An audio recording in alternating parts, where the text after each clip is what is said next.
গাজা ছেড়ে অন্যত্র যেতে ইচ্ছুক ফিলিস্তিনিদের স্থানান্তরের পরিকল্পনা বাস্তবায়ন শুরু হয়েছে।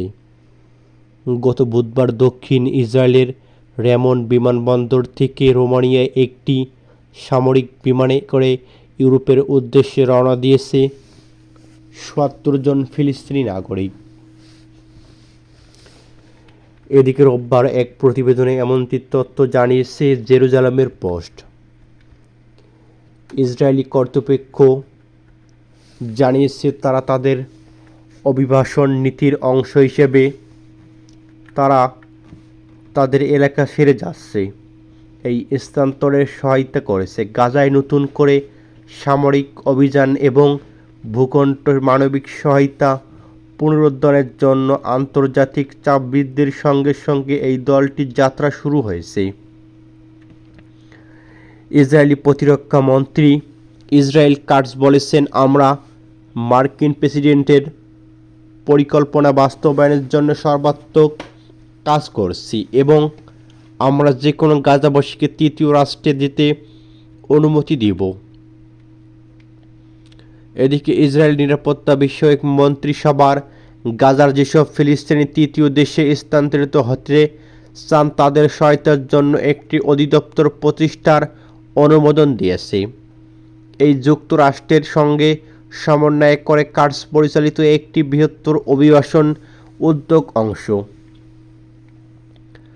সপ্তাহান্তে ইসরায়েলি সরকার স্বেচ্ছাসেবী অভিবাসন ব্যুরো গঠনের বিষয়টি নিশ্চিত করেছে। প্রতিরক্ষা মন্ত্রী বলেছেন, এটি ইসরায়েলি এবং আন্তর্জাতিক আইন অনুসারে গাজাবাসীর নিরাপত্তা এবং তত্ত্বাবধানের প্রস্তাবকে সহজতর করবে। এদিকে আরও জানা যায়, জেরুজালেম পোস্ট বলেছে, প্রতিরক্ষা মন্ত্রণালয়ের অধীনে পরিচালিত এই অধিদপ্তর আন্তর্জাতিক সংস্থাগুলোর সঙ্গে সমন্বয় করবে এবং নির্ধারিত কোর্সগুলোর রসদ ব্যবস্থাপনা করবে। পাশাপাশি স্থল, সমুদ্র এবং আকাশপথে স্থানান্তরের জন্য অবকাঠামো তত্ত্বাবধান করবে। শীঘ্রই এই পদে একজন প্রার্থী নিয়োগ করা হবে বলে আশা করা হচ্ছে। এদিকে ইসরায়েলি অর্থমন্ত্রী বেজালেল স্ট্রিক প্রতিদিন 10,000 গাজাবাসীকে স্থানান্তরের একটি উচ্চাভিলাষী সময়সীমা প্রস্তাব করেছে।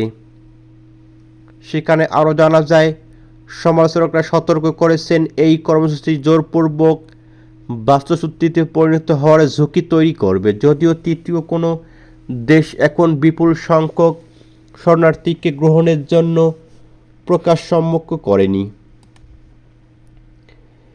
ইসরায়েলি বিমান হামলায় গাজার হামাসের রাজনৈতিক ব্যুরোর সদস্য ইসমাইল বারহুম নিহত হয়েছেন। ইন্না লিল্লাহি ওয়া ইন্না ইলাইহি রাজিউন। খান ইউনিসের নাসেরের হাসপাতালে চিকিৎসাধীন অবস্থায় তিনি মারা গিয়েছেন। বিষয়টি নিশ্চিত করেছে সূত্র জানায়, ইসরায়েলি সেনাবাহিনী হামাসের রাজনৈতিক ব্যুরোর সদস্য ইসমাইল বারহুমকে হত্যা করেছে। যুদ্ধবিমান নাসের হাসপাতালের অপারেশন থিয়েটার লক্ষ্য করে বোমা হামলা চালায়। সেখানে বারহুম চিকিৎসাধীন ছিলেন। ভোরে খান ইউনিসের নিজের বাড়িতে ইসমাইল হামলায় নিহত গুরুতর আহত হয়েছেন।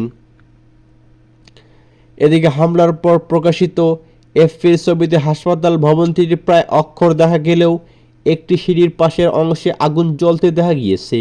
বারহুম হলেন এ পর্যন্ত চতুর্থ হামাস রাজনৈতিক ব্যুরোর সদস্য। ইসরায়েল যুদ্ধবিরতির আলোচনা সাপেক্ষে বন্ধ হওয়ার পর থেকে নতুন করে বিমান হামলা শুরু করেছে।